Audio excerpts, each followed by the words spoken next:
heures du matin, l'heure locale, devant la présence d'un TOB de la MONUSCO de Nepal-Bat et à presque 1 kilomètre de lieu de crime où on a tué dans la ville un bataillon plein des FARDC n'ont pas réagi. La population a été massacrée devant ceux qui peuvent le sécuriser. Et qui sont donc le massacreur, où elle porte l'empreinte et la signature de qui? C'est la signature de Zadef Nalou.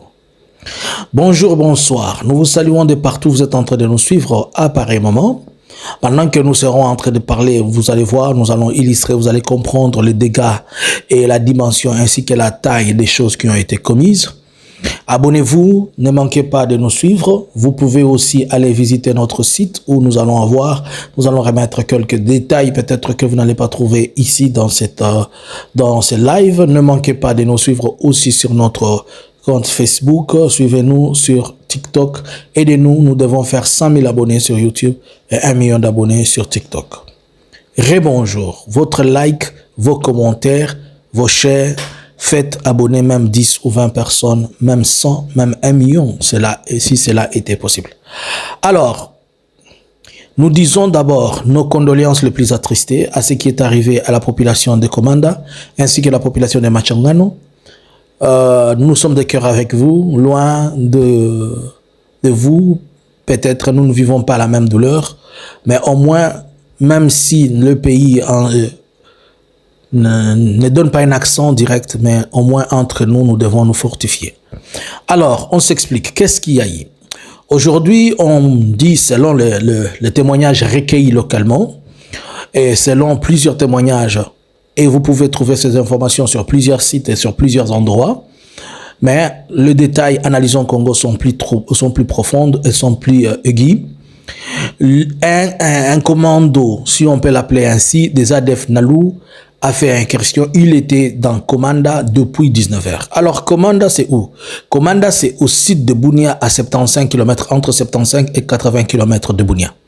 Et Machongano, c'est à 23 km du lieu, c'est-à-dire 23 km de Komanda, qui est sur l'axe de la route qui mène vers Beni, où on a massacré 8 personnes. Alors, comment ça s'est passé? On nous raconte et on dit qu'il y avait un groupe de jeunes qui était en train de célébrer un jubilé de quelque chose dans un veilleux de prière. Vous allez voir vous-même ces corps-là que nous ne pouvons pas montrer en détail, mais au moins vous comprenez la dimension et la taille des choses qui ont été faites dans une église. Prenons même une seconde d'écouter ceci.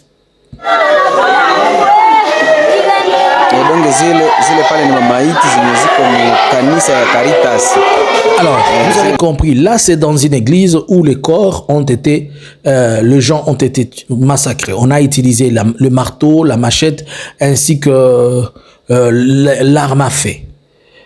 Et ce qu'il faut retenir, c'est que la population avait alerté et avait informé les autorités locales ainsi que les FARDC d'un probable et impossible attaque cette nuit-là.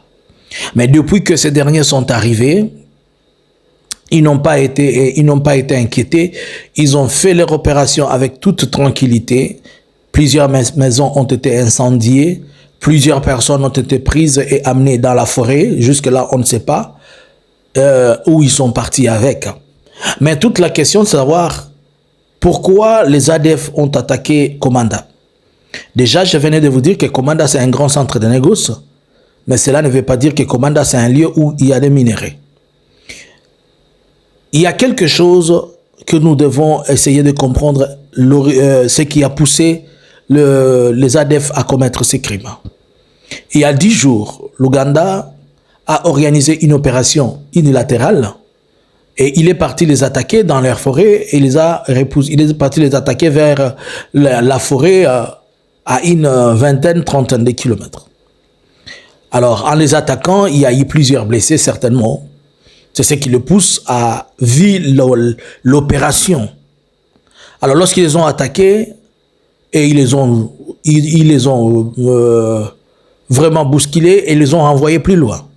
Vous allez vous rappeler que Moïse venait de faire un tweet au courant de la semaine où il disait que le chef des ADF était entré, il était en fuite vers le territoire de Haut-Ouélé, précisément vers Issiro. Mais lorsque ces derniers sont rentrés, c'est ainsi que les ADF, qui ça faisait une année que la dernière attaque sur Komanda, elle a été reportée, ils sont venus principalement pour s'approvisionner en médicaments et en autres produits de première nécessité. Mais ils ne se sont pas limités par là, ils se sont en prise aussi à la population. Mais est-ce qu'ils se sont attaqués à un groupe tribal, à un groupe ou une ethnie? Non. Ils tuaient tout le monde. Cela dit que ce n'est pas un conflit tribal, mais c'est plutôt un conflit politique. Mais il faut comprendre que les ADF, ce ne sont que des rebelles ougandais.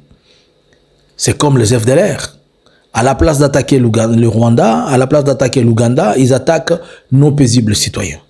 Mais ce qui est compliqué, ce qui est le comble, toutes les personnes qui ont été achevées, tuées, incendiées, les maisons incendiées, comme vous voyez dans les images, les maisons incendiées et tout, la FRDC, elle n'a pas bougé.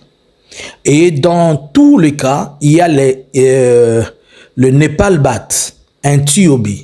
Le TOB, c'est un Temporary Operation Base de la MONUSCO qui est là à 1 kilomètre, moins d'1 kilomètre de là où l'opération s'est passée.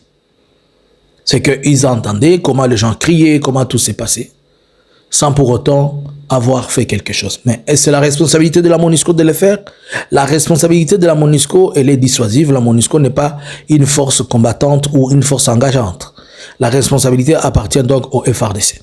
D'après les informations que nous avons recueillies sur place, les commandants FRDC qui étaient là avaient été mités pour Walikale, et les nouveaux qui est venu n'a que 3 ou 4 ou 5 jours. Donc, nous pouvons dire qu'ils ne maîtrisent pas encore tellement le lieu, ils ne maîtrisent pas la situation. Boum, ils tombent sur cette situation. Disons que le mal peut arriver aux frères qui, peut-être, ne sachant pas comment conduire les troupes, ne sachant pas ce qui se passe, ils se retrouvent dans cette situation. La responsabilité appartient à tout le monde, à toutes les autorités, puisque si ils avaient réussi cette alerte, c'est-à-dire même au niveau de la province, on l'avait su, est-ce que la province avait mis en place un mécanisme pour permettre de protéger la population? Les paisibles citoyens qui sont morts, ils sont morts sans avoir eu de l'assistance ou bien du secours de qui que ce soit. Mais on continue à retrouver des corps morts. Et jusque-là, plusieurs personnes qui sont portées disparues, les familles n'ont pas encore tous reporté les leurs. Nous attendons au courant de la journée, nous allons vous faire le détail des choses qui se sont passées. Vous avez compris avec moi que cette attaque est, à l'origine, elle est causée par l'attaque ougandaise, et maintenant ils attaquent le peuple congolais. Est-ce que l'Ouganda continue à être la pierre pour insécuriser? Comment l'Ouganda peut se permettre de quitter chez lui, alors que les ADF, si vous regardez de là où ils sont, et la frontière ougandaise, c'est à plus de 100 km. Mais comment l'Ouganda va quitter son territoire à plus de 100 km, venir faire une opération qui va exposer le peuple, et la faire unilatéralement comme s'il était sur son sol, et sans que le gouvernement congolais ne puisse s'inquiéter ou l'inquiéter? Voilà qu'aujourd'hui, nous disons et parlons encore de l'absence de l'autorité de l'État, mais nous avons au sommet de l'État des businessmen, des féman, des commerçants qui ne sont là que pour leur business. Pour les sana batoto ya Ituri, pour les tenants kwa kilio unapata. Najua kama mara kwa mara mambo ya Ituri watu washaka kwa sababu wanatupia mgongo, lakini tutajikaza pole kuwakumbusha kama Ituri nayo ni partie ya Congo. Le Congo n'existe pas sans l'Ituri. L'Ituri fait partie de la RDC. L'Ituri, c'est un fils du pays. Alors, de la même manière que vous regardez Goma, Bukavu, regardons aussi Ituri. Nous avons tous le droit d'exister. De la même manière que vous donnez l'importance à vos Azalendo qui sont à Uvira, donnez aussi l'importance à Ituri. Ne venez pas seulement à Ituri pour piller, laisser vide le territoire et le laisser avec des trous en ignorant qu'il y a un peuple qui vit et qui a besoin de vivre. Vous prenez les minéraux, vous prenez la vie, et qu'est-ce que vous laissez donc à la population iturienne? Que Dieu vous bénisse et qu'il vous fortifie. Nous sommes ensemble.